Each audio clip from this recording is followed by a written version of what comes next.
Vamos falar do duelo dos treinadores, agora que a Tati tá de volta e ela conhece também o Renato Gaúcho. Eu acho que o Renato ele vai tirando alguns rótulos, né? De quem não era um cara tão preparado academicamente falando, né? De quem não era um gênio tático, só conhecido ali pelo motivacional, pelo fator boleiro. E ele ficou muito estigmatizado, Tati, também pelas falas meio canastronas dele, né?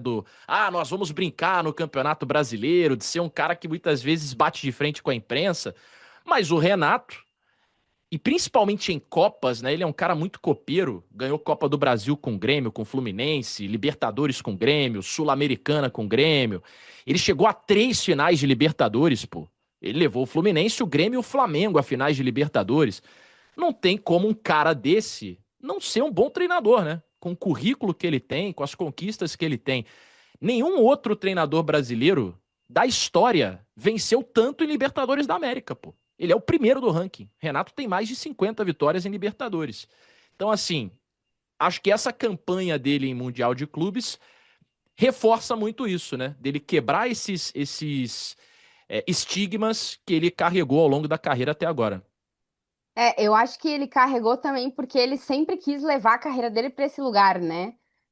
Tem uma fala dele nesse Mundial, eu não lembro em qual prévia de jogo que ele diz: eu não falo aqui de tática com vocês, porque eu não tenho que explicar a tática para vocês. Mas se ele tivesse Uhum. falado mais de tática nas coletivas, a gente talvez teria uma visão diferente do Renato, né? Eu acho que Uhum. ele também não quis levar o personagem dele para esse lugar, né? Ele deu sequência ao personagem pós-jogador, treinador.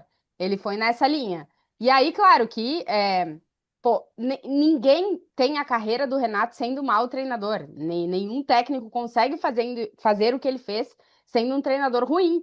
O ponto é a percepção que se tem do Renato treinador, né? Mas assim, eu acho que esse Mundial de Clubes está servindo para a gente enxergar coisas que a gente não via no Renato e para ele falar coisas que ele nunca tinha falado.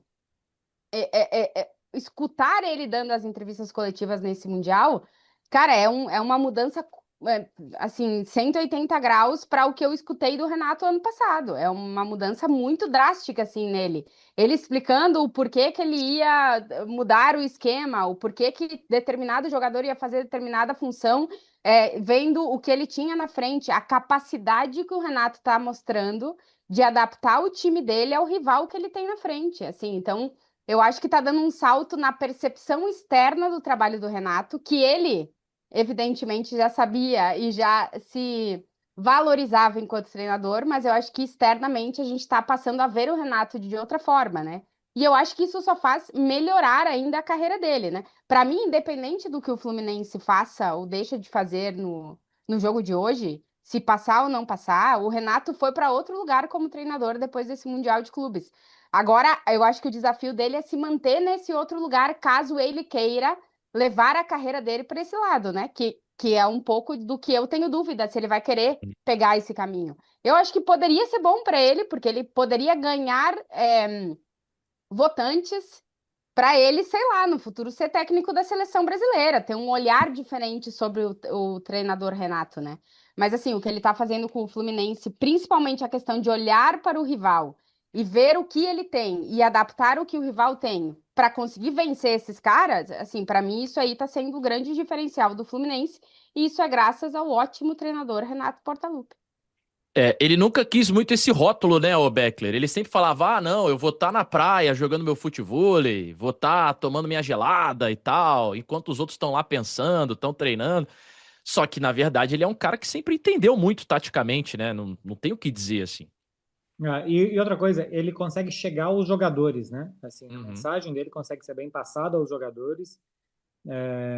Ele consegue, acho que, tocar os caras. O Grêmio dele, que chega à final da Libertadores, era um time de muitos refugos, né? Muitos jogadores que já tinham passado por outros clubes que pareciam que já não tinham muito mais do que oferecer e que jogaram muito bem no Grêmio naquela etapa dele de 2016, 2017, né? Por ali. Uhum.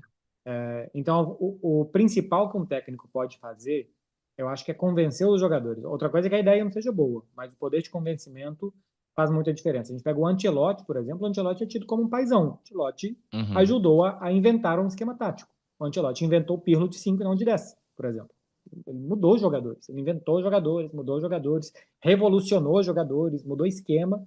E ele é conhecido como um grande tiozão. Tem aquele famoso meme que todo ano tem Manchester City e Real Madrid, que é o Guardiola com 48 táticas num campo e o Ancelotti mandando chuta para frente e o Vini vai pegar, vai correr, vai fazer um gol. E não é assim, né? Então, esses técnicos às vezes ficam rotulados de alguma coisa e parece que se o Fluminense ganha, se o Fluminense vai bem no Mundial, vai se premiar o pouco trabalho. Uhum. Simplesmente porque o Renato Gaúcho gosta da praia. Eu também adoro a praia. Eu no verão vou para a praia todos os dias. Se você postar todos os dias que você está na praia, e se você ficar na praia 1 hora por dia e trabalhar 10 horas por dia, vai parecer que você só foi para a praia. Ninguém vai ver que você trabalhou 10 horas por dia.